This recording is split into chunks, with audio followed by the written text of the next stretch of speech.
Hi Gemini, kumusta po kayo? Shout out po sa mga nag-request po ng weekly reading para po sa mga Gemini. Ito po ay mula October 2 hanggang October 8 po mga ating mga dude.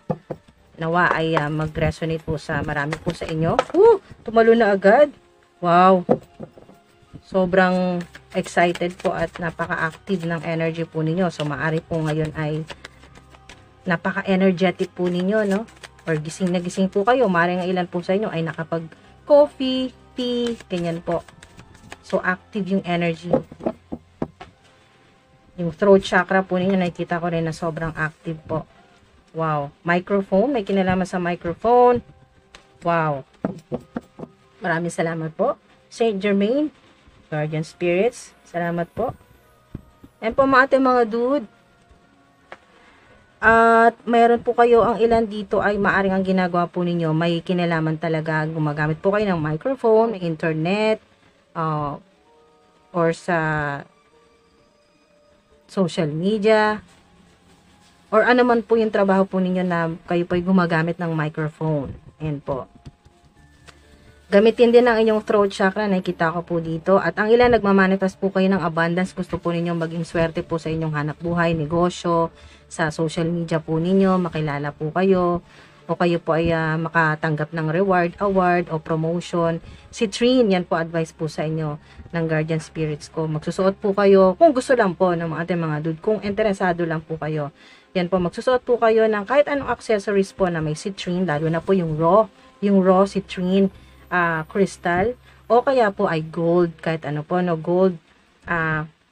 Meron po dito na lapis lazuli din po sa ilan para naman po magkaroon ng para naman po sa inyo na mas ma-activate pa po yung inyo pong throat chakra, lalo na po kung gamitin nyo talaga itong microphone sa komunikasyon po yan, entertainment, social media, yan po mga ating mga dude, ay ito po ay hindi lang ito pang-activate yung lapis lazuli, yung kulay blue po na crystal o gemstone.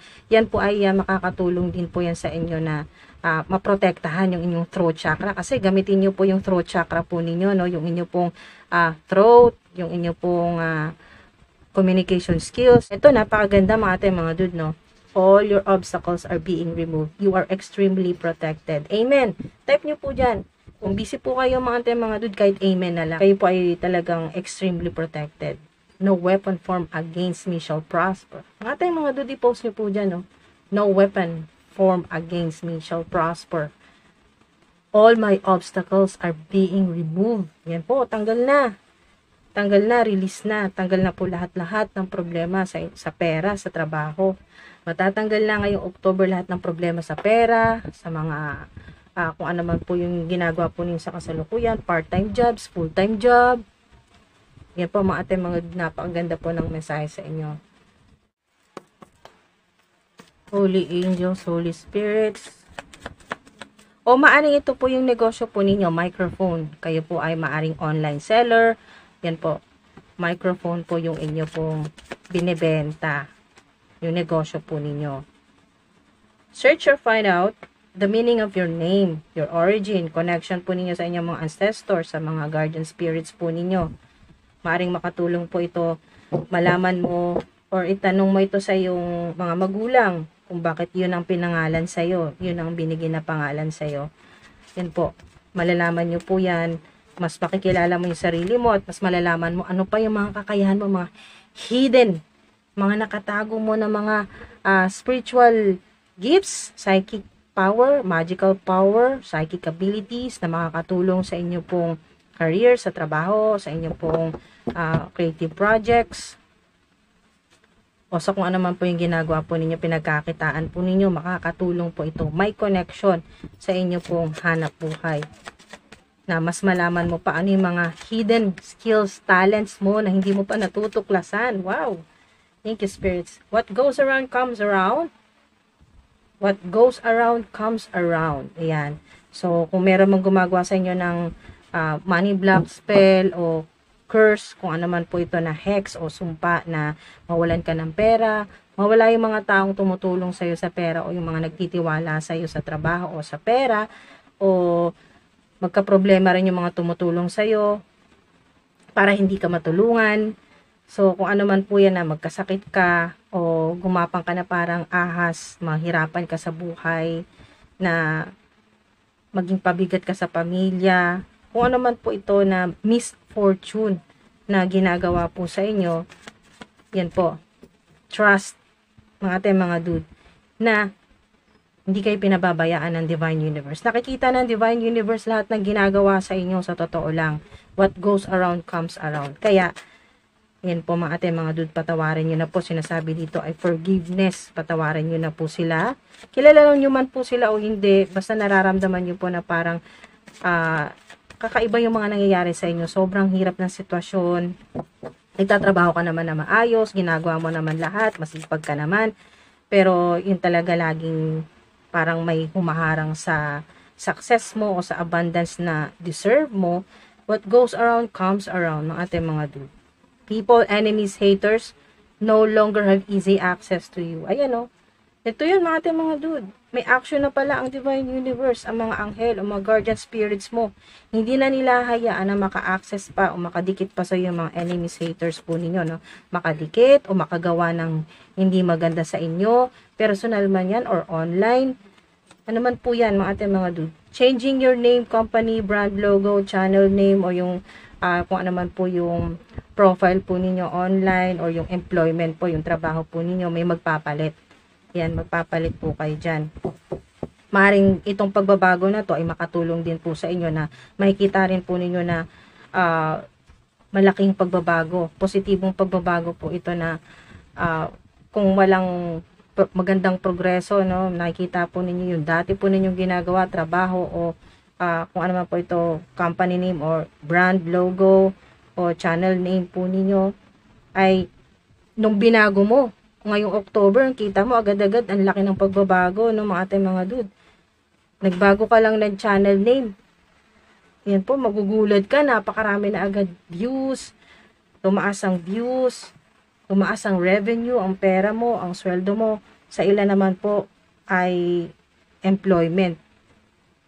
Yan po mga dude, nagpalit ka ng trabaho o magpapalit ka ng trabaho, career o negosyo, creative projects ngayong October, ay makikita mo talaga yung kaibahan, napakalaking kaibahan na ito napakabilis or kita-kita mo talaga agad na posibleng yumaman ka kumpara sa dati mong ginagawa o trabaho. Next 48 hours, this blessing will be available in your bank account or yung e-wallet po ninyo.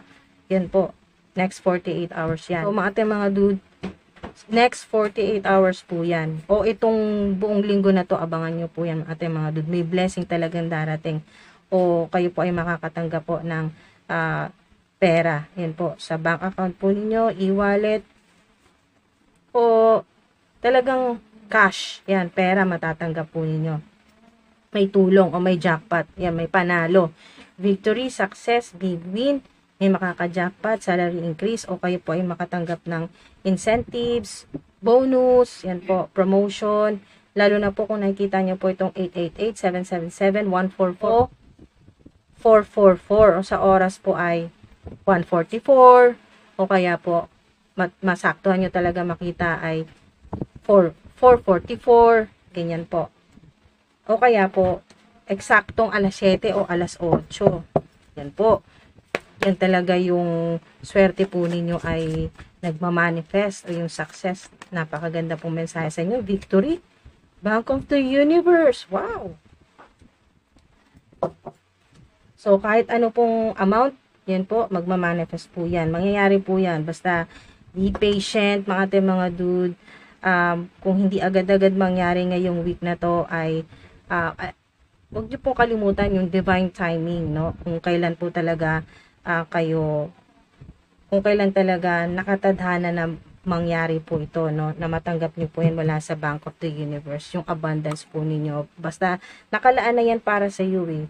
Kung hindi man ngayong week na to, talagang mangyayari pa rin.